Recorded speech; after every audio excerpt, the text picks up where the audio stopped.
पढ़ेंगे मृत संशोधन शरीर। ये एक बहुत इम्पोर्टेंट टॉपिक है। इस पे ऐसे क्यू भी आ सकता है, LAQ भी आ सकता है, दोनों भी आ सकता है। और इसको समझना भी थोड़ा सा ऑन अ डिफिकल्ट साइड माना जाता है। तो आइए उसको पढ़ते हैं। तो मृत संशोधन शारीर, आपको ये शब्द देखकर ही समझ में आता है। मृत संशोधन शारीर, मृत मतलब मरा हुआ, संशोधन मतलब उस पे रिसर्च करना। इसी को हम क्या बोलते हैं, मॉडर्न लैंग्वेज में क्या बोलते हैं, डायसेक्शन बोलते हैं। बिल्कुल। तो यहाँ पर मृत शरीर का विच्छेदन, विच्छेदन मतलब डायसेक्शन कर शरीर के अंग प्रत्यंगों का ज्ञान प्राप्त करने की पद्धत को पहले मृत संशोधन ऐसा कहा जाता था। अंग प्रत्यंग मतलब ऑर्गन्स, छोटे ऑर्गन्स, बड़े ऑर्गन्स, हमारे बॉडी के अलग अलग स्ट्रक्चर्स, इन सबको किस चीज के माध्यम से हम समझ सकते हैं, उसकी स्टडी कर सकते हैं, वो है डायसेक्शन या फिर शव विच्छेदन या फिर सिंपली विच्छेदन भी हम उसको बोल सकते हैं। ठीक है। अब उसके बाद टॉपिक आता है मृत शरीर चयन करने के कुछ नियम। तो यहाँ पर ये एक इम्पोर्टेंट श्लोक दिया हुआ है, इस श्लोक को हम देखेंगे।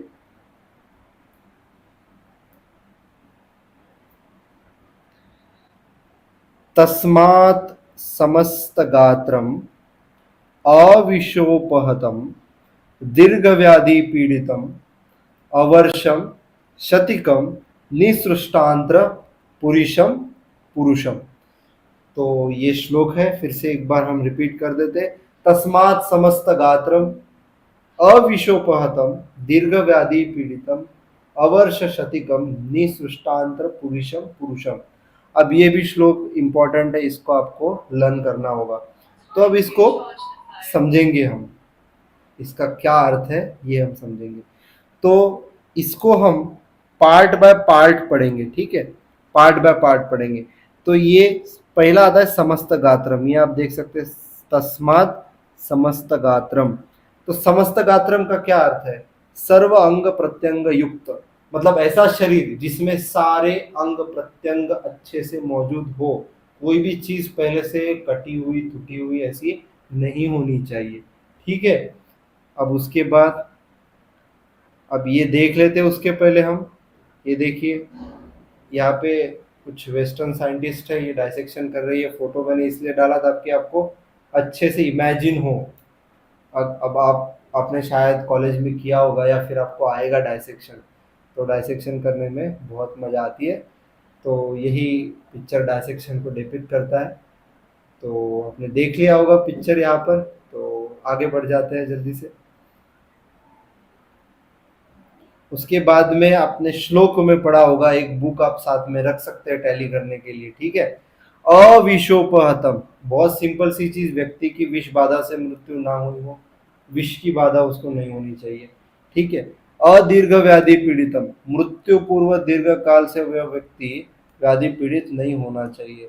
मतलब ऐसा व्यक्ति जो उसको बहुत रोगी है, व्याधि पीड़ित है दीर्घ काल से, तो ऐसे में क्या होगा कि वो शरीर जो हमको मृत संशोधन करने के लिए मिलेगा, उस शरीर में बहुत सी चीजें टू द पॉइंट नहीं होगी। कुछ ऑर्गन्स जिससे रिलेटेड उसको रोग हो सकता है या फिर है, वो उसमें हमको एबनॉर्मेलिटी दिखेगी, जो कि नॉर्मल डेड शरीर में हमको नहीं दिखेगी। तो हमारा जो एक्सपीरियंस है संशोधन करने के लिए या फिर हमारे रिजल्ट्स है, वो वेरी करेंगे। इसलिए यहाँ पे दिया हुआ है अदीर्घ व्याधि पीड़ितम।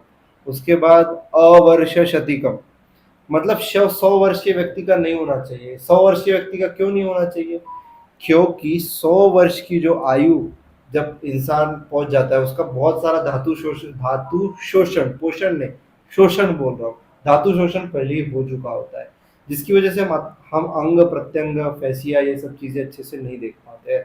इसलिए यहाँ पे अवर्ष शतिकम। और उसके बाद निसृष्ट आंत्र पुरुष, तो विच्छेदन के पूर्व जो है, यहाँ पर हम देख सकते हैं कि मृत शरीर की आंतें मतलब इंटेस्टाइन्स जो है, अथवा मलमूत्र निकाला हुआ होना चाहिए। हम देखते हैं अभी भी हम जो डाइसेक्शन करते हैं उसमें उसका जो इंटेस्टाइन का जो भी फीकल मैटर है, जो भी वेस्ट है, वो हम निकाल देते हैं। ठीक है, तो आप देख सकते हैं आपके मन में एक चीज आती होगी कि इतने हजार साल पहले, हजारों सालों पहले हमारे आचार्यों ने कितनी सटीक चीज बोली है। आज भी जो है ये चीज हम डाइसेक्शन करते समय सभी चीजें अप्लाई करते किसी भी कैडावर या फिर डेड बॉडी को चुनने के लिए। तो आप इस चीज से ये अंदाजा लगा सकते हैं कि आयुर्वेद हमारा कितना महान है। एक एक चीज जैसे मैं डिटेल में लेते जाऊंगा आपको बहुत मजा आएगा और आप लिंक कर पाएंगे और आप समझ पाएंगे कि आयुर्वेद सच में क्या है। It is a superior science.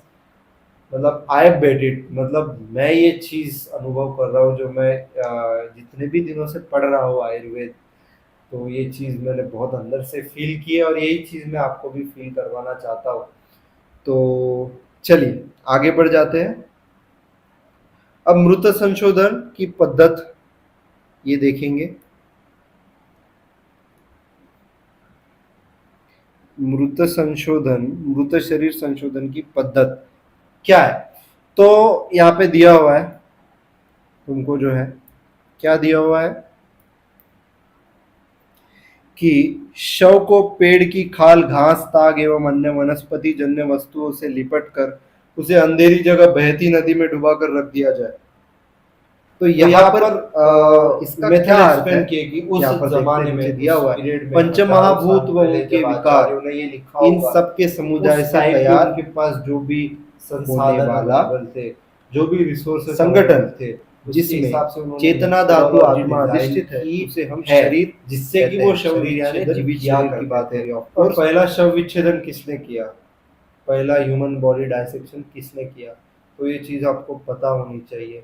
He is none other than our most respected, most honored.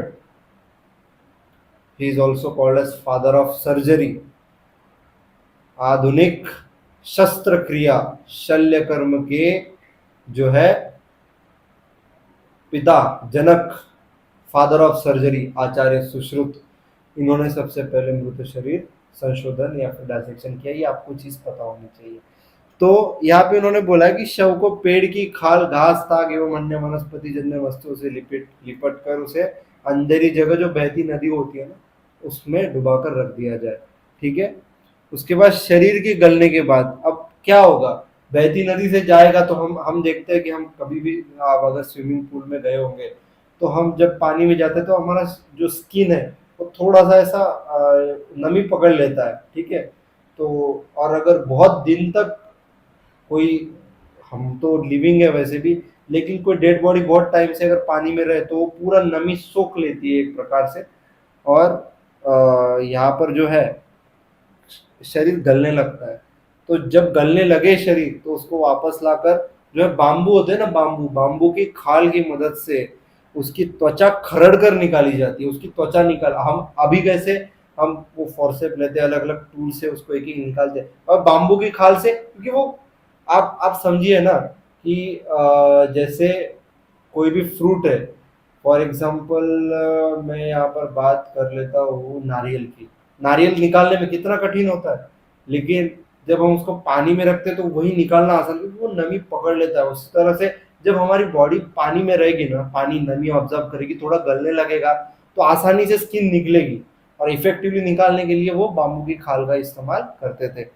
अब उसके पश्चात उस शव की बाह्य और अभ्यंतर प्रत्यंगों को प्रत्यक्ष देखकर उसके बाद 7 दिन तक उसका निरीक्षण करना, ये चलता था। अब उसके बाद टॉपिक आता है मृत शरीर संशोधन का प्रयोजन। व्हाट इज द उसका ये क्या है, प्रयोजन क्या है। तो शव विच्छेदन द्वारा मिला हुआ प्रत्यक्ष ज्ञान व शास्त्रों के द्वारा मिला हुआ ज्ञान, इसका समन्वय टैली एक्सपीरियंस साध के, समन्वय मतलब टैली या फिर उसका एक्सपीरियंस जो है, प्रत्यक्ष ज्ञान जो हमको शव विच्छेदन द्वारा मिल रहा है, और जो आप्तोपदेश है, जो पहले वे शास्त्रों में लिखा हुआ ज्ञान है, उसको हम कंपेयर करते हैं। जैसे कि हम आरबीसी पढ़ते हैं बुक में और लैब में जाके माइक्रोस्कोप में देखते हैं, बस वैसे ही यही कहा जा रहा है यहाँ पे। उससे मन की शंकाओं को दूर करने के बाद ही एक निपुण वैद्य को शस्त्र कर्मादि क्रियाएं करनी चाहिए।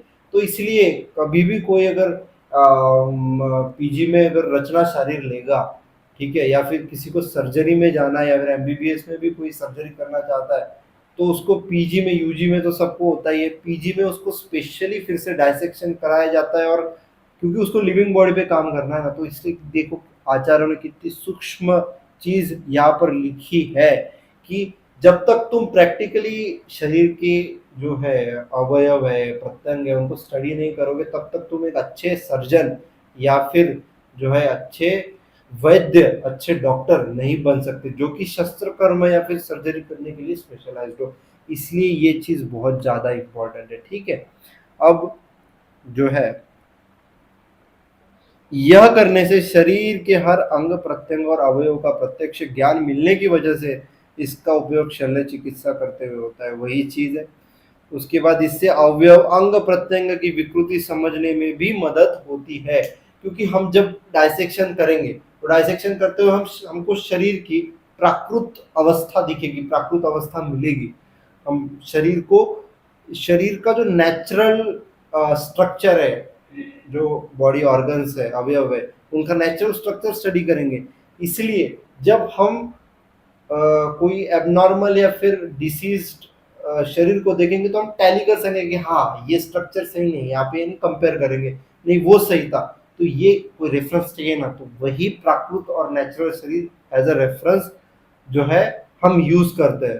तो इसीलिए यहाँ पर जो है हमको मृत संशोधन शरीर करने की जरूरत है। इसलिए यहाँ पे लिखा हुआ है इससे अवयव अंग प्रत्यंग की विकृति समझने में भी मदद होती है। तो ये मैंने स्पेशल एक पेज अटैच किया है यहाँ पर। ये जो पेज है ये प्राइड ऑफ इंडिया नाम की बुक है, संस्कृत भारती प्रकाशन है उसका, तो मैंने उससे ये बुक निकाली है। एक्चुअली उस बुक में हमारे जो साइंस इन वेदास एक प्रकार के उसका थीम है कि जो इंजीनियरिंग केमिस्ट्री के सब हमारे वेद में जो भी विज्ञान है उसका श्लोक वाइज इंटरप्रिटेशन बहुत अच्छी पुस्तक है, आप खरीद सकते हैं। उसका अगर होगा तो लिंक मैं डाल दूंगा।